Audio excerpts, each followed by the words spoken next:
Welcome back to Otaku Daikun. Dai here. It's time to continue our exploration of Lord El Malloy II case files. This is part 2 of a series, so this video requires you having viewed part 1. Thanks to it, I've covered a lot of groundwork already, so we'll be diving straight into the light novel's second volume. Once again, huge shout out to Twilight's Call on Beast's Lair for translating this. Last we left off, Waver and Gray went to the Castle of Separation, hoping to obtain the Ashbourne legacy. It had the potential to repair the damaged El Malloy crest, but the methods proved unreliable, to put it lightly. One thing I'd like to mention, though, is a mistake I made in the previous video. During the epilogue, I mentioned Gray encountered Flat Escardos, who was sniffing her down through the hallway. That passage in the novel was conveyed rather poorly. They were actually 2 blonde boys she encountered in the hallway. Sven, who wasn't named in Volume 1, was simply referred to as the Dog Boy. She then talks about Flat without any sort of transition, making it hard to tell she was suddenly referring to a completely different person. So yeah, Flat doesn't sniff people like Sven does, but thankfully that will become clear through this volume. I apologize for the confusion. Volume 2's prologue is told from Rhinus' perspective, recalling when she first confronted Waver about becoming a substitute El Malloy.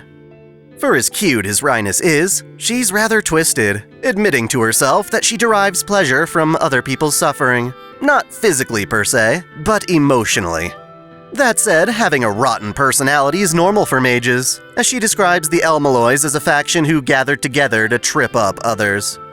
She first took an interest in Waver because he, the weakest participant, was one of the only survivors of the Fourth Grail War.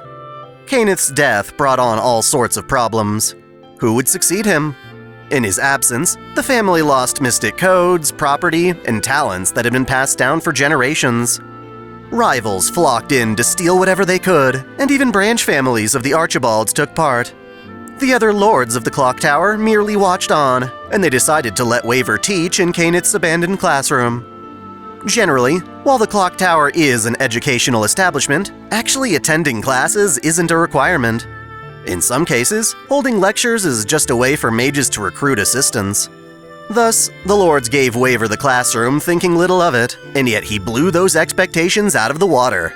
His lectures were very practical and innovative, attracting misfit students with a unique approach that other teachers lacked. It was a product of necessity, really. As an unimpressive mage, he had to develop a curriculum based on his students' talents rather than his own. By keeping this up for 3 years, Waver finally earned a solid reputation. Through infighting, Rhinus' branch family, the Archisorts, wound up inheriting what little authority the El Malloys had left. This is when she had Waver abducted so they could talk. At first, Waver thought she was going to have him killed, but rather than outright begging for his life, he apologized, admitting responsibility for what happened to Cainith. From Rhinus' perspective, however, Waver's interference was but an annoyance.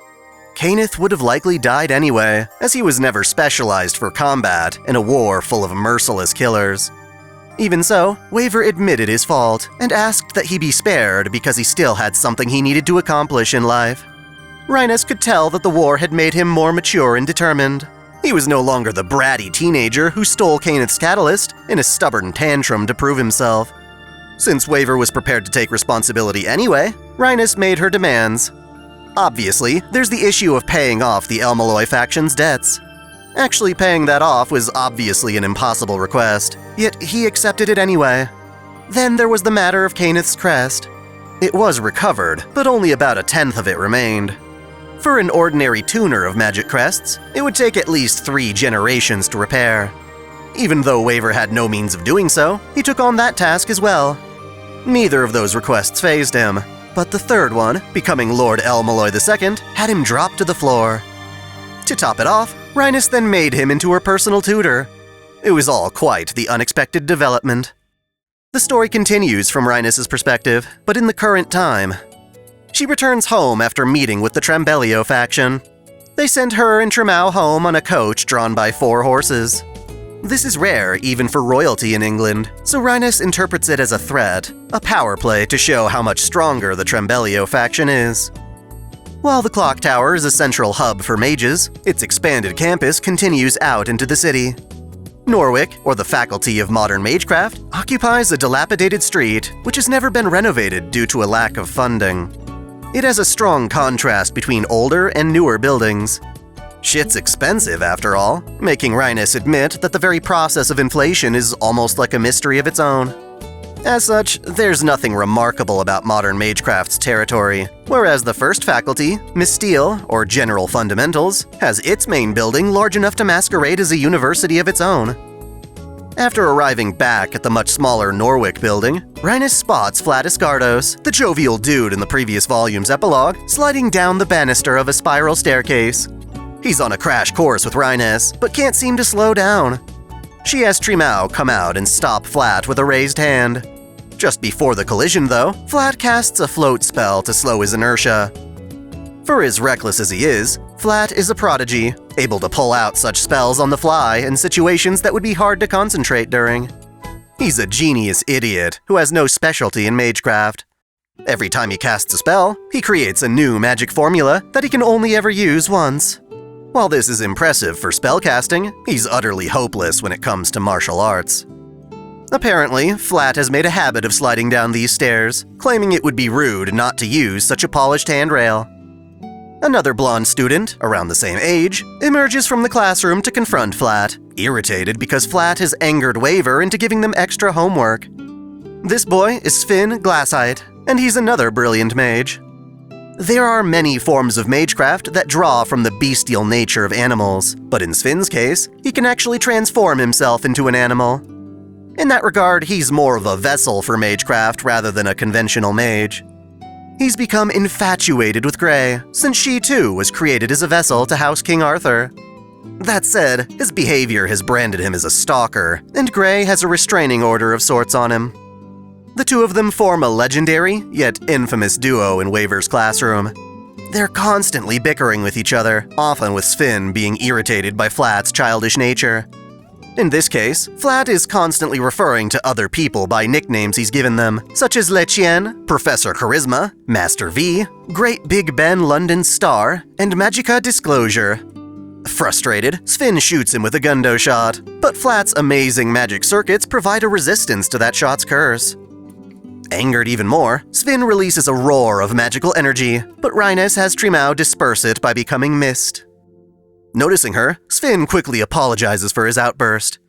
The two boys appear to be using magecraft for fun, but because they're both so talented, their quirks have been allowed to foster along with their skills.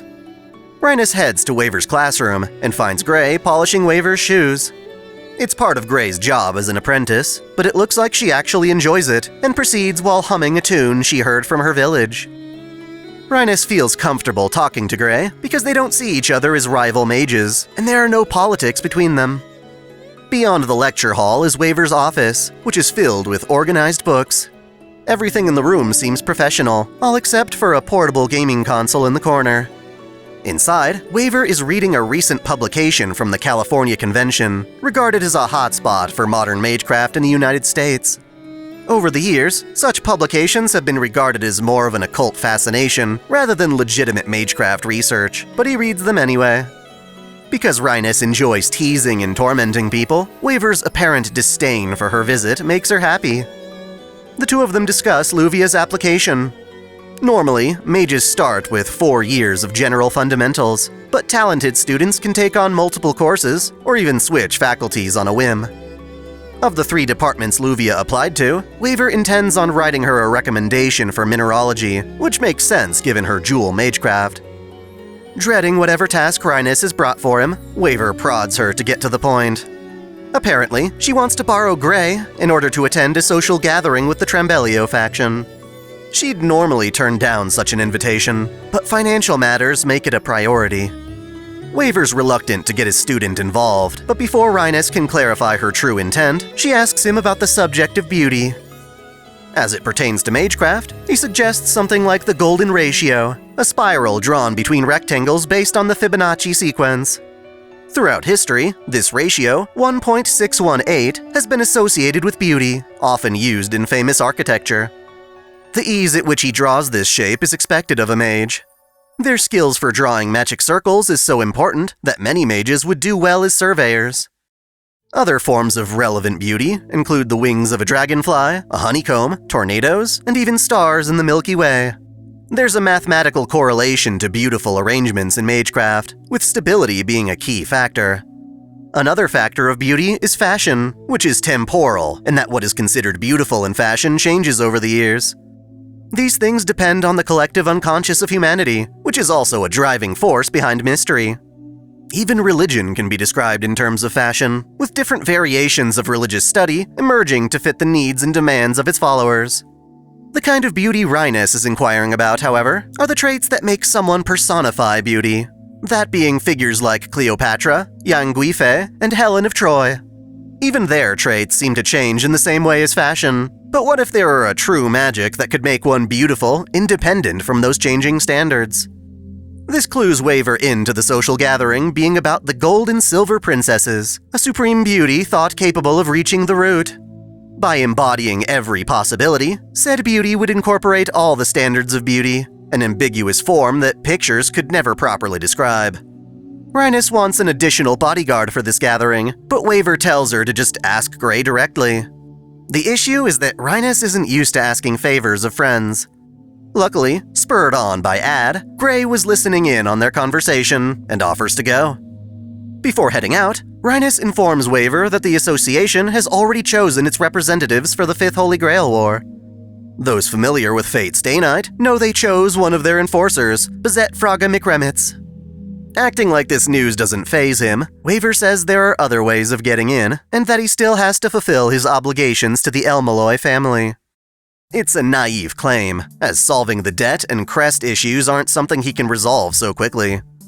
Assuming Waver does make it to the Grail War, and dies, Rhinus asks him for some insurance. Deviously, she asks if he would give her a child before going off to die, offering up her own body or even Trimau's to get the job done.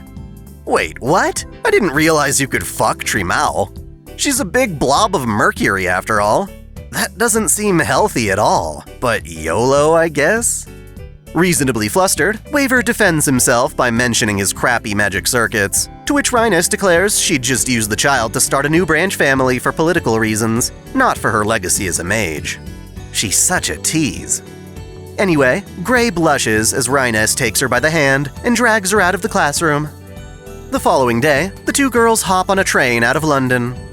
At the station, it seems Gray got stuck trying to figure out how the contactless IC card readers work, which I can't help but wonder if London actually has that kind of payment system, or if the author is just using what they know about Japan's railway system. On the train, Rhinus whips out a box of decadent flower-shaped chocolates. She finds it hard to restrain herself, but she's not about to participate in any experimental magecraft weight loss formulas either. After getting Gray to partake in them as well, she couples the chocolates with a side of wine. Through their idle chat, Gray notices that Rhinus's eyes have changed from a fiery red to a brilliant blue. Apparently, her eyes are naturally blue, but because they're mystic eyes, they turn red when they come in contact with mana. She takes eye drops to subdue this effect when she goes out in public. Now that Gray can't back down, Rhinus is finally willing to explain what their goal is. It pertains to mages from the Faculty of Creation, under the domain of Lord Valualetta. Said mages consider themselves artists, passionate in pursuit of their creations. The Iselma family in particular has been trying to create the most beautiful person, doing so in the form of the gold and silver princesses. They've apparently completed these princesses, announcing to the association that they're ready for unveiling.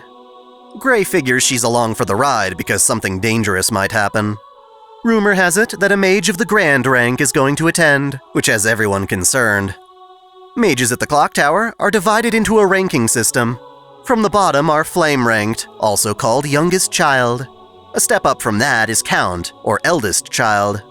Next is the Cause or Open rank, Fez or Festival, and Pride or Law ranks. For most mages, the highest rank they can expect to achieve is Brand or Color. Only a small handful of mages are ever recognized as Grand or Crown, and due to their immersive studies, they rarely show themselves in public. Waver is a part of the Fez rank, which is peculiar for housing mages of varying skill levels. In Waver's case, it was an honorary title granted to him due to his remarkable students. But the rank also has some mages who are even more talented than the brands, such as God's Holder, or Legend Carrier, an Enforcer who uses a mystic code from the Age of Gods, or Garion Ashborn, who used to have the power to repair magic crests. After their train ride, Rhinus and Gray arrive at Windermere, one of England's most prominent lakeside resorts. They transfer over to a horse-drawn carriage sent by Byron Valuoletta Iselma. It takes them to two slanted towers standing on the shore of a lake. They are the twin towers of Iselma, with the eastern tower being the sun and the western tower being the moon. Rhinus and Gray disembark next to the Tower of the Moon and watch as their ride and its driver melt, leaving behind a toy soldier and carriage. Rhinus praises the work of the Faculty of Creation, honoring Byron, who's come out to greet them. He's the current head of the Iselma family, someone with more prestige than her. They proceed to a hall in the tower for a banquet. Its high ceiling, lush carpet, and gathering of mages feel like a dream. Rhinus responds by summoning Trimao to her side and giving her free will to survey the area. Reacting to the room, Trimao suddenly says, "I didn't know they stacked shit that high." Alarmed, Rhinus punches her, suspecting such foul language was taught to her by Flat. When they get back, Flat will have to die. For entertainment, a 1930s jazz piece called In the Mood plays to the guests. Rhinus recognizes the song from old records that Waver would play in his apartment. The song is being performed by a series of short, clockwork dolls. What separates them from something the Faculty of Modern Magecraft would make is their ornate analog design. Instead of microchips or radio waves, these dolls move by being pulled along by threads and gears made from the bones of phantasmal species. They move in such a lifelike manner that Rhinus questions her own existence compared to theirs. At first glance, all the mages seem to be enjoying themselves with friendly banter. None of them are acquaintances with her, so Rhinus is left observing the hall and listening in on these conversations. She evaluates that the vast majority of attendees are of the Trambelio family, based on the way they carry themselves. More specifically, she counts a ratio of 6 Trambelios and 3 Meluastias for every 1 Batharmaloi. In general, the Trambelios are a faction that pursues democracy, whereas the Bartholmaloi are aristocrats. The Meluastias aren't as political, simply wanting to research in peace. As you might expect, the Elmaloi family is part of the Bartholmaloi aristocracy. With their recent loss of power and Waver's actions, however, the Elmalois have started to represent more democratic values instead. Basically, it's a matter of whether mages should be ranked by bloodline or by talent. It only makes sense that a family robbed of its prestige would want to demonstrate its skills instead. Even so, the Bartholmaloi hold the reins to their future, being associated with the Faculty of Law. Before long, mages from opposing factions begin to argue.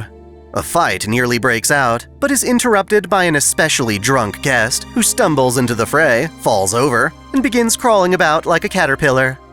Seeing him as disgusting, the other mages disperse, resolving the tension. When the man tossed his wine glass into the air, Gray caught it without spilling a single drop. Rhinus returns the glass to the man, praising him for his ability to break up the fighting. After all, most mages would be too proud to pull such a stunt. Of course, this man is truly drunk, even though the banquet has just begun. He made himself this way with a tablet that makes him instantly drunk, and he can sober up just as quickly with a different one. He is Maio Brishisan Kleinels, of the Faculty of Lore. His family is known for holding the rarest literature in the clock tower. Technically, since his middle name is Brishisan, that means he's not directly of that family, but instead under their care, likely as part of a branch family. Maio takes interest in Trimao, asking if he can touch the famous Elmaloi mystic code. He traces a finger down Trimao's body, excited like a child with a new toy. He praises Rhinus for refitting Kenneth's creation with a personality, but he gets interrupted by a new voice. Well, new to them anyway. It's Toko Aozaki, warning him not to carelessly touch someone else's mystic code, as it could get him killed. You probably recognize Toko from either Kara no Kyokai or Mahotsukai no Yoru. In both of those, she stays out of the limelight due to a sealing designation placed on her. Whenever a mage gains abilities that are unique to their blood, things that other mages can't learn through practice, they are given a sealing designation. At first, this seems like a good thing, as the association wants to try and preserve the mage's unique capability. In that regard, getting a sealing designation is kind of an honor. At the same time, though, Conforming to that designation means losing the freedom to hone that ability outside of the clock tower's confinement. Because of this, mages given a designation have little choice but to become enemies of the association. On this timeline, however, Toko remarks how her sealing designation was lifted years ago, hence why she's made an appearance. Naturally, she is the grand-ranked mage everyone's worked up about, a brilliant doll maker with a slew of other powerful abilities. Rhinus and Gray are nervous as they introduce themselves to her. Just as Toko takes an interest in Gray's face, a new voice announces that the Golden Princess has arrived. From the second-floor balcony, two identical maids announce the arrival of Lady Diadra Valuetta Iselma and Estella Valuetta Iselma. Two women in ornate dresses step into view. Even though their faces are shadowed by long veils, their appearance practically stops time, their beauty transcending any one description. As if compelled by a mental attack, nobody at the banquet can resist or even accept the beauty before them. The only one able to make sense of her vision is Toko, who comments on how impressive Diadra and Estella are as the princesses of gold and silver respectively. For a moment, she takes off her glasses, switching to a more serious and cruel personality. When she puts the glasses back on, she returns to being more pleasant and amicable. Rhinus assumes this is another instance of mages taking on different personalities for the sake of research. Toko then calls for Mayo, and the two of them leave the banquet hall. Broken out of her stupor, Rhinus does the same for Gray, purposefully avoiding eye contact with the princesses. An old woman with silver hair applauds the princesses, breaking all the other mages out of their stupors. As the princesses retreat into shadow, the guests give a collective groan. Turns out, this sprightly old lady is Inorai Valuetta Atraholm, Lord of the Faculty of Creation. Inorai genuinely asks Rhinus if she's willing to switch from the aristocratic faction to the Trembelio's democratic one, offering to provide protection from conflicts with the Bartholomew family. She even promises classrooms at the clock tower in exchange for preferential access to Waver's classes. This is a big deal because the Valuetta's classrooms are amazing spiritual locations in the clock tower. Sadly, the Elmaloy would be unable to capitalize on this prime real estate. It's nice realizing how interested they are in Waver's teaching, though. Gray is confused, thinking that since the Faculty of Creation is filled with artists, the Valuetta family should be on the aristocratic side. This is a provocative subject, yet Inorai laughs in amusement. Confidently, she elaborates that while art is certainly valuable to aristocrats in a historical sense, her kin are more interested in how art stirs the hearts of people in a given age. Things like beauty, for instance, fade with time, and it's that temporary value that they're after. As friendly and vivacious as she is, Rhinus can't help but fear her as a political rival. Their conversation comes to an end when Byron steps in to greet Inorai. Eventually, the banquet comes to a close, but unlike the other mages attending, Rhinus's train back to London is scheduled for the following day. Thus, she and Gray will be staying at the adjacent Tower of the Sun, which is reserved for guests. Settling into a phenomenal bed, Rhinus rests her weary eyes, which burn from trying to match the wavelengths of other mages at the gathering. She's overwhelmed by having to interact with both a Grand and a Lord. Gray's just glad things didn't turn violent. She wonders why the Valuetta went so far to create such beautiful women, and Rhinus explains it's one means of trying to reach the root. Recalling previous lectures from Waver, Rhinus elaborates that humanity has a tendency to seek and gaze upon beauty as a means of becoming more beautiful. In effect, experiencing beautiful things is purifying to us.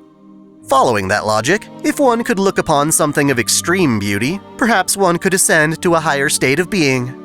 Then, Rhinus comments on the beauty of Gray's face, making her upset, asking to change the subject. Right on cue, Ad starts commenting on the banquet and how scary Toko was. Despite being well hidden in Gray's cloak, Toko almost revealed Ad's presence.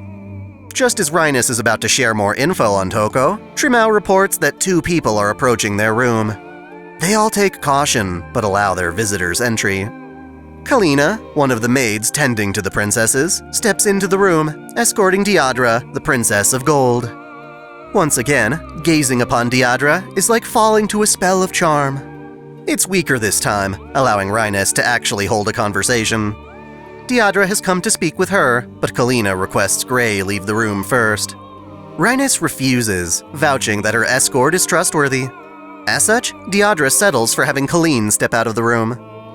Right away, Rhinus notices that Deirdre is deaf, pressing her hands to her ears. Hearing loss is a hereditary issue in the family, but Deirdre can read lips. She also used magecraft to help teach herself how to speak properly.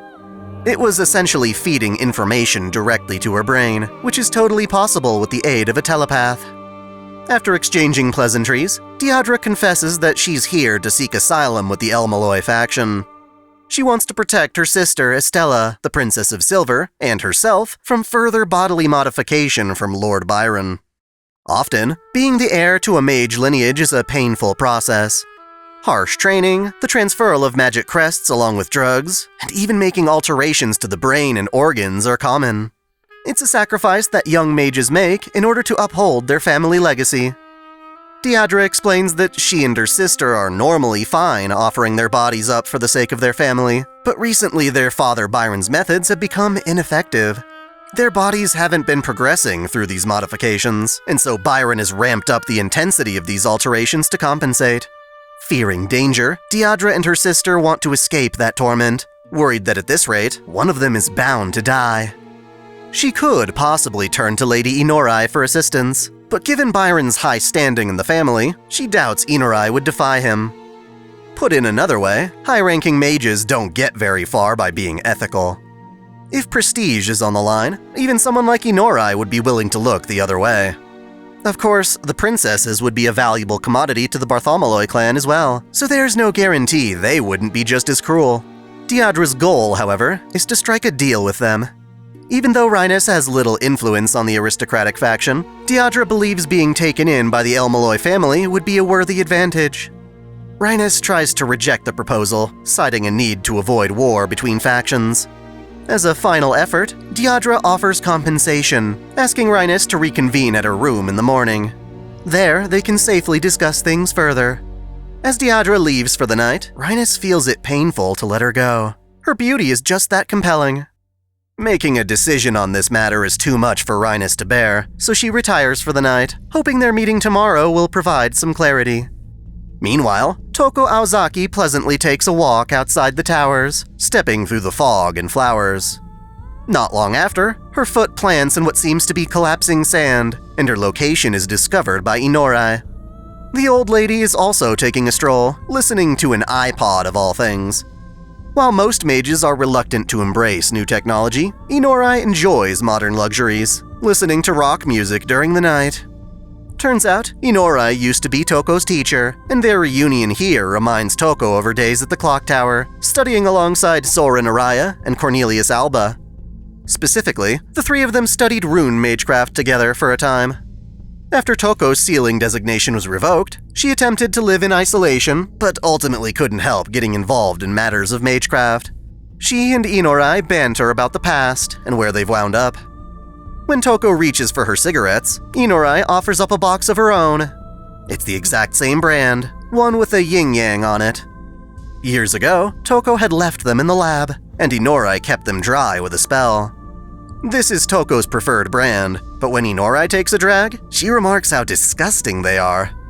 Even through the black of the night, the two of them can see just fine by strengthening their eyes. For this reason, mages often prefer the night. Inorai probes Toko about the nature of her visit. Rumor has it that the Iselma family bought up a rare treasure, the blood of a certain phantasmal species. Toko acknowledges the value in that, but isn't personally interested. In contrast, Inorai admits she was hoping to meet Waver. With that out of the question, the two mages part for the night. In the morning, this lakeside property gets chilly during October. It facilitates fog that displays the Brock Inspector, an illusion of shadows and rainbow reflections perfect for the home of a mage. It feels like the place is haunted, which of course scares Gray. Following instructions given to them the night before, Rhinus and Gray enter the Tower of the Moon through a back door and make their way to Deirdre's room. They knock on her door, but don't get a response. Acting on a bad feeling, Rhinus commands Trimau to break it down with a shape-shifted battle hammer. The room appears tidy, yet suspiciously lacking in any mirrors. To their horror, on the white bed, they discover Deirdre's severed head and mutilated body in a flower-like shape. It's fucked up, but even in death, there is a morbid beauty to her corpse. Without a sense of urgency, Rhinus could be kept staring at it all day. Instead, she secures the crime scene while Gray rounds up the tower residents. One of the gathered individuals is Mick Grazil, a dark-skinned man from Jigmarie, the Faculty of Curses, a neutral group along with the Meloastia family. Another of them is Islo Sebunan, the man who made the princess's dresses. In fact, he seems more distressed about Diadra's clothes than about her death. Either way, he too is from the neutralist faction. Understandably, Byron also shows up along with Estella, who gives out a mournful cry upon seeing Diadra's lifeless body. Toko arrives without her glasses, meaning she's serious. She reasons that everyone left in the tower is a potential suspect. The whole thing seems outrageous to her, especially considering the princess's rooms are supposed to be sealed off with mystic locks tied to the user's mana wavelength. Such locks are meant to protect treasures at the clock tower. Diadra would have been the only one able to open her door, though her death must have disabled the lock, allowing Trimao to break the door down. Of course, Toko accuses it wouldn't have been impossible for a malleable code like Trimao to bypass the mystic lock altogether and kill Diadra remotely. Not only that, but Rhinus was the last one to speak with Diadra before she died. Byron calls for Kalina and asks her about what Diadra and Rhinus discussed earlier. As she wasn't in the room at the time, she cannot say. Even so, she knew about what Diadra came there to ask, and confesses the plan to seek asylum with the Elmaloys. Regina, Kalina's twin sister, is upset to hear their secret exposed. Put on the spot, Rhinus tells the truth, that she was indeed asked to provide asylum, but she never accepted the proposal and never laid a finger on Diadra. Mick suspects that a fight could have broken out when negotiations failed. Everyone is highly suspicious of Rhinus, and while Gray is prepared to fight, she is asked to stand down. Even if they could escape, doing so would tarnish the Elmaloys' reputation. Thankfully, Byron calls for a thorough investigation, and Rhinus pledges to smoke out the true culprit for her family's honor. Toko finds this amusing, and while Byron believes there's some truth to Rhinus' conviction, he can't let a suspect wander around freely. Toko offers to keep watch over Rhinus, but she too is a potential suspect. Inorai, however, is considered trustworthy enough to supervise the investigation. After everyone else leaves the room, Rhinus finally processes the awful stench of blood. Her black magic or witchcraft training taught her this smell, but not for an entire body's worth of blood. Even so, she suppresses her nausea and inspects the room. Its decor is elegant yet minimal, with a four-post bed, a desk with a jellyfish-shaped lamp, and various paintings. A single bookshelf has some grimoires, and the only entry points are the door and window. As for Diadra's body, it had been cleanly cut apart with no signs of a struggle. That said, Rhinus isn't a necromancer and can't discern the exact cause of death on her own.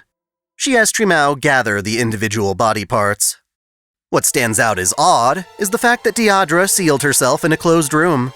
In detective novels, people usually seal themselves off like this as an alibi for their innocence. The assumption being that you can't commit a crime while locked away by yourself, far from the crime scene. With magecraft at the ready, however, this alibi doesn't hold up. A mage doesn't have to be near their victim to kill them.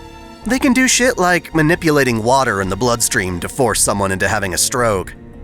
By that same token, Diadra was never safe from attack, even with the Mystic Lock.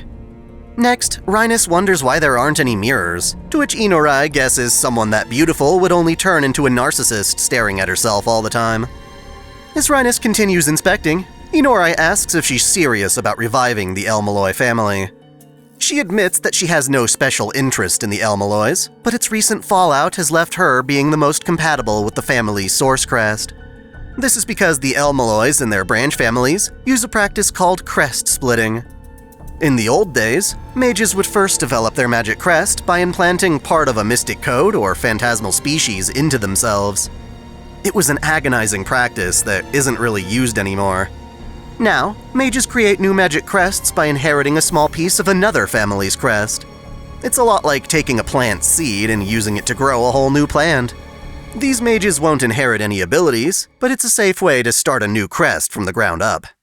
I say safe because the original crest is only damaged a little by this and can be repaired quickly. Inheriting a small piece of a crest is safer than implanting the raw materials because, as a crest forms, those foreign materials become diluted by the user's energy. In other words, a crest, while still being a foreign entity, is a heck of a lot less foreign to a mage than the older ingredients used to make them. That said, if Rhinus isn't personally motivated to revive the El Malloy name, why go through all the trouble? Surely selling off the family's assets would give her considerable freedom. Rhinus has actually considered this, citing how stupid the political climate of the clock tower is. Still, she answers by saying she has both an enemy and the means to fight it, so she has no reason not to try. Not wanting to lie to Inorai, she explains why Diadra sought asylum in the first place. Inorai agrees that, to her, it seemed the princesses were already complete, so it makes sense that Byron's further meddling wouldn't have had an effect. Furthermore, just when did these modifications to Diadra's body even start? When asked, Gray relays what Waver said in the previous volume about the why done it being the most valuable question. Even though mages can cheat our conventional understanding of cause and effect, their motivations for doing so can be discerned like any other human. Trimao finishes rearranging Diadra's dissected body. It was a lot like when Shiki killed Arcuade in Tsukihime, with dozens of cleanly separated chunks, now put back together like a jigsaw puzzle. The only thing Rhinus can really discern is that Diadra never inherited her family's crest. Rather, she was a means to reach the root for Byron, who likely still has the crest. Suddenly, Rhinus's eyes heard from mana sensed by the shattered door. One of the door's broken fragments is making her eyes react, so she wraps up a piece and hides it in her pocket, outside the view of Inorai. Hoping to relax and contemplate, Rhinus returns to a room in the Sun Tower. Gray's stomach growls, reminding her that they have yet to eat. It seems wrong to have the Iselmas prepare breakfast given the circumstances, so Rhinus whips up a meal with a biscuit sandwich filled with liver pate and pickles. She also brought along some mineral water, which Trimao uses to make tea. These rations were deemed necessary for any potential conflict she'd run into as a mage. Commenting on how this has become yet another murder mystery, Ad starts yakking off again, so Rhinus gives Gray permission to shake his cage. His screams become a nice flavor to pair with the pate. Using the noise as an excuse to intrude, Mick asks to come in. Rhinus allows it, but dismisses his concern about the noise. He's not really here for that, instead drawing a symbol in the air reminiscent of Tantric Buddhism. This is Mick's way of establishing a bounded field so that nobody can listen in. He hopes that by showing a bit of what he's capable of, he can earn a bit of Rhinus's trust. In confidence, he declares he's been hired as a spy for a bigwig at the clock tower. To that end, he wants to make a deal with her, seeking help finishing off the Iselma family. Cautiously, Rhinus pulls Trimao's suitcase closer before inquiring. She asks if he committed the crime, to which he outright denies. Now that the princess has been murdered, though, he's hoping to take advantage of that imbalance of power, which is odd, considering he's supposed to belong to a neutral faction. When this is pointed out, Mick confesses he's after a certain talisman. Basically, talismans are a blanket term for objects containing mana, making them powerful catalysts for mystic codes or rituals. There aren't many quality talismans left in the world, giving them significant value. Trimao, for instance, is formed from a talisman as her core. Either way, Rhinus refuses his proposal, and the two are confident leaving it at that, seeing as how Rhinus is a prime suspect, and Mick could put pressure on her should she reveal what they just discussed. Their confrontation stresses Rhinus out, compelling her to clasp her hand to her face and bury herself in the bed. Gray warns her that if she digs her nails into her skin like that, it'll leave a mark. This gets her mind rolling. At some point, she'll get old enough that she'll have to consider using magecraft to stave off signs of aging. Such things would be in demand from mages like Mayo, and the Faculty of Botany or Yumina makes a lot of money developing anti-aging medicines.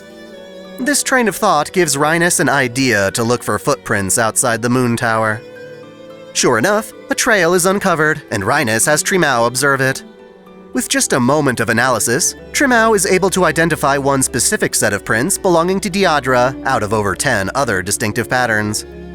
Excited to have a clue, Rhinus orders Trimao to trace this path while she and Gray chase after. This leads them into the depths of the forest, where a heavy fog sets in. Rhinus's eyes react to it as a bounded field. Suddenly, Gray senses a threat from above and takes to combat. They are attacked by an automaton, or puppet, that uses blades instead of fingers. Rhinus didn't think such an advanced puppet was even possible in the modern era. With Trimao scouting the footprints ahead, Rhinus lacks a means of fighting on her own, and is practically helpless as Gray leaps forward with her scythe. After their blades clash, the automata dips down and opens up its limbs to reveal more blades and eyes, resulting in a three-faced, six-elbowed assassin. Having so many arms, the automata gains an advantage in the fight, slicing into Gray's right arm. As it charges for the kill, Rhinus does what little she can, firing a basic beam of energy that deters it just enough for Gray to knock it back. During the standstill, Gray enhances herself by having Ad absorb the surrounding mana. The automata charges forward again, and Gray counters its attack by flipping over it and slamming down with her scythe. The impact is strong enough to snap the puppet's blades. This should have knocked it out, but instead, the puppet's mouth splits open and launches a spear from its gut.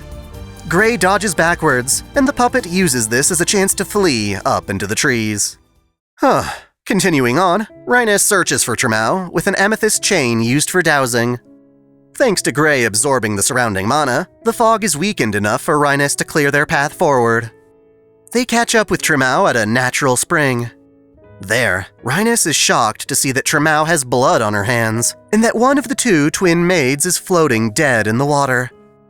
Before she can adequately respond, Inorai catches up and demands everyone stay put to preserve the crime scene. Even so, Trimao starts naturally moving to restore her connection with Rhinus. And to stop her, Inorai uses a technique called sand painting. By chanting a spell and tossing out colored sand, it hits the ground and moves to trap Trimao in place. Regina arrives just in time to see her sister's corpse, meaning that it was Kalina who had been killed. Byron, with the help of a walking stick, isn't far behind. From base observation, it certainly appears as though Trimao had killed Kalina and tried to dispose of her in the spring. Rhinus says she can explain herself, but not until Inorai releases Trimao. Obviously, as the prime suspect, nobody's gonna humor that request. Without proof of the bounded field or the automata, nobody would believe her about those either. Regardless of the truth, it seems the Valuetta could certainly use this moment to pin all of the crimes on Rhinus, who represents a rival faction. Surrounded, she stubbornly stalls for time, which works, because Waver himself shows up at the estate. After being requested to provide asylum, Rhinus had taken out some insurance by making a phone call back home. Refusing to let anyone else at the clock tower handle her problems, Waver rushed over personally, leaving his class in the care of Chardon, a retired professor. Arrogantly, Waver's biggest concern seems to be how dirty his boots have gotten from treading through the forest. While obviously shaking in his legs, he puts on a brave front and tells Inorai that, as a fellow lord, he will take over the investigation. Byron, of course, refuses, citing everyone's apparent suspicion of Rhinus. To counter, Waver breaks out accusations of his own. He asks if Byron intends to hide the Princess of Gold's formula, and follows up with a theory. The sun, the moon, gold and silver, these binary symbols have an alchemic motif. Given that alchemy was created to turn fool's gold into real gold, a similar process must have been used to turn Diadra and Estelle, otherwise ordinary humans, into beings of beauty on par with God. The towers each function as a sundial and moondial respectively, incorporating the very movement of the planets into a human container. To pull this off, the Iselmas must live every aspect of their lives planned around a strict schedule so that their very bodies will align with the movements of the planets. Byron shouts at Waver to stop, not wanting the secrets of his magecraft unveiled so bluntly. As if holding these secrets hostage, Waver negotiates for his right to take over the investigation. Byron complies, but sets a time limit to solve everything by tomorrow night. He also demands they confiscate Trimao as a potential murder weapon, to which Waver agrees. To seal the deal, Waver has Byron sign a contract of custody, an agreement between mages more primitive than a Gesh scroll. Inorai is amused by Waver's approach, and uses her sand to carry Trimao away. Rhinus thanks her brother for getting them out of trouble, though she does so teasingly. In response, Waver states this is why she doesn't have any friends. Their banter is interrupted when Toko shows up to check things out. She seems quite hostile until putting on her glasses and offering a proper introduction. Of course, Waver knows full well who she is. It's just shocking to see how little her body has aged over the years. Her promotion to the rank of Grand occurred decades prior, yet she still looks like a woman in her 20s. Toko acts like she already knows him, but then clarifies she once made a prosthetic arm for Kaneth during the Fourth Grail War. As Kaneth's replacement, she says she has high expectations for him before leaving. As Waver inspects Kalina's body, Rhinus notes how composed he is around death, reasoning it must be from his experience in Fuyuki. Kalina died from a stab to the heart. Under her clothes is a necklace, a Celtic protective charm that clearly didn't help. Planning to arrange a funeral tomorrow, he proceeds to the Moon Tower to inspect Deadra's body for himself. He finishes looking around and meets with Rhinus and Gray outside between the two towers. Having come all this way with no sleep, suddenly seeing the Princess of Gold nearly kills him. His first line of inquiry is, how are the princesses able to become so beautiful? Rhinus is annoyed that he's prioritizing that to solving the case, but he assures her it's important. In fact, he finds it odd that she doesn't seem concerned about the method behind the princess's beauty. He reasons wanting to become beautiful is something that all women pursue, given how many people seek out plastic surgery. The moment he mentions there are ways that don't require a scalpel, Gray becomes interested. Waver clarifies that makeup was originally magecraft, that the earliest cosmetics were means of warding off insects, demons, and evil spirits. It later expanded to inviting benevolent spirits or gods. The idea of using cosmetics for beauty came about around the 14th century BC, when the Egyptian princess Nefertiti used lapis lazuli as an eyeliner. As for cosmetic surgery, various techniques were detailed in the Susruta Samhita, an ancient Indian medical text. Regarding the princesses, there must be a catch to why the Iselma family has finally succeeded after a long history of failures. Specifically, Waver cites a rumor that the Iselmas focused all their resources on the black market to obtain a valuable treasure of some sort. Rhinus wonders if this is the talisman Mick was talking about earlier. Waver would like to think this treasure was used to perfect the Princess of Gold, but he suspects the sun and moon would have had to be in the right position to work out, and the timing of that is off. It makes sense if the family only had to wait on either the sun or the moon, but both of them together doesn't make sense in the current time frame. Technically, the ideal time to use a spell depending on the positioning of the sun and moon would be during a solar eclipse at noon. That, or second best, at noon during a full moon. In both cases, the sun, moon, and earth would be in alignment. While the full moon alignment is considered less ideal, it comes around once a month. Waver draws an angular map of the solar system, depicting the ideal position for casting a spell. This diagram should be recognizable to mages, even if they aren't in the Animosphere or Faculty of Celestials. There are issues with using this alignment, though. In some forms of magecraft, such as astrology, the configuration is a bad omen. That, and the position of other planets can also interfere. Saturn, the planet associated with art and creation, would be critical for the princesses. To work properly, Saturn would need to be within 120 degrees of the intersection between the sun and moon. This just doesn't match up with when the Iselmas presumably acquired their treasure. Also, Toko's presence makes this even more complicated. As a renowned puppet maker, it's possible that she could have created a believable replica of Deadra, meaning that the one that got murdered could be a fake. After all, Toko is known in the Clock Tower for reconstructing runes that have fallen into decline, such as primordial runes from the Age of Gods. As for puppets, the ability for an automaton to imitate humans was also thought to be lost to time. If she could resurrect runes, who's to say she couldn't resurrect human imitation? Assuming this to be true would mean Toko created the automata that attacked them in the forest. Why would she do that? Using such an iconic talent to kill another mage would be pointing a target on her back.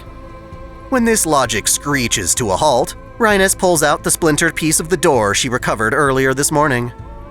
They can tell it's some form of ash, but that's about it. Waver, rather casually, takes a bit and tosses it into his mouth. After a moment, he spits it back out, thinking he might know what the substance is. Meanwhile, at the top of the Tower of the Moon, Byron sits in his workshop, smoking from a tobacco pipe. He's frustrated by how close Waver came to figuring him out from just a glance. As his anger builds, he is greeted by Islo, Mayo, and Regina. They discuss how their plans haven't necessarily been foiled with Diadra's loss.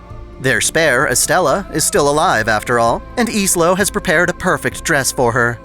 Mayo also declares that his medicine is ready to ascend Estella to Princess of Silver, the same way he did for Diadra. With Kalina's death, they should be able to proceed with their plan. The loss of his daughter doesn't deter Byron, as he considered both of his children just materials for the experiment. He can always have another child, hopefully a son, to pass his crest to.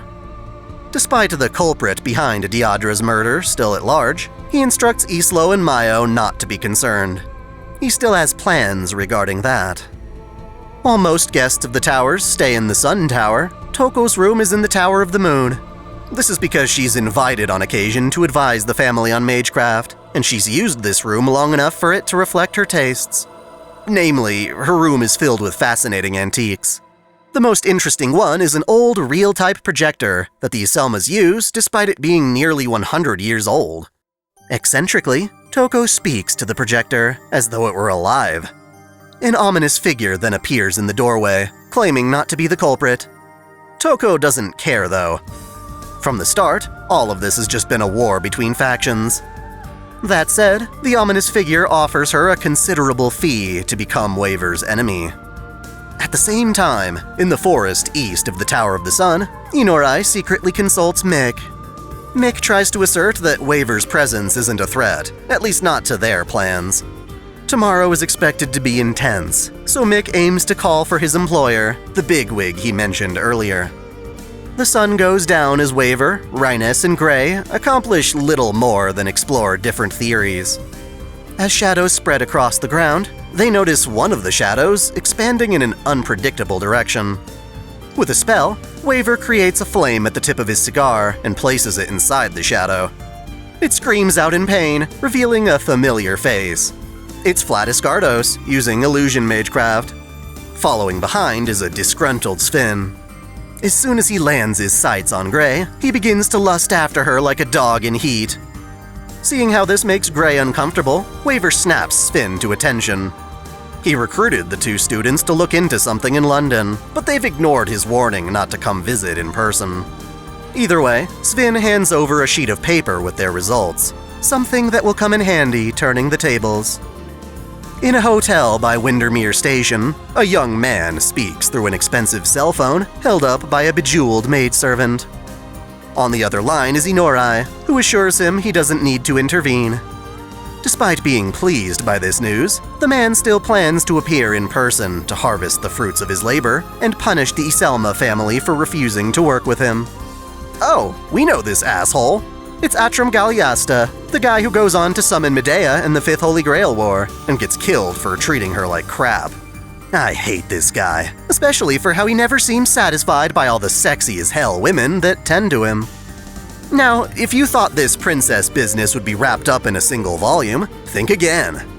With Atram entering the fray, things carry over into the third volume, which I'll have to cover in another video. Seriously, these things are dense. Personally, I love all the new technical details we learn about magecraft. Going into the comments, please let me know at least one cool fact that you learned. If you haven't read the light novel, feel free to speculate on who you think is the real culprit.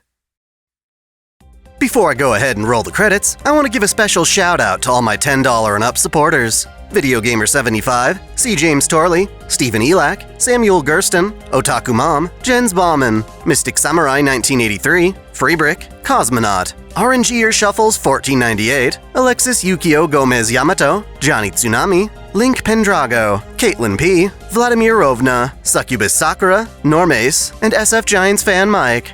Thank you all so much. Thanks for watching.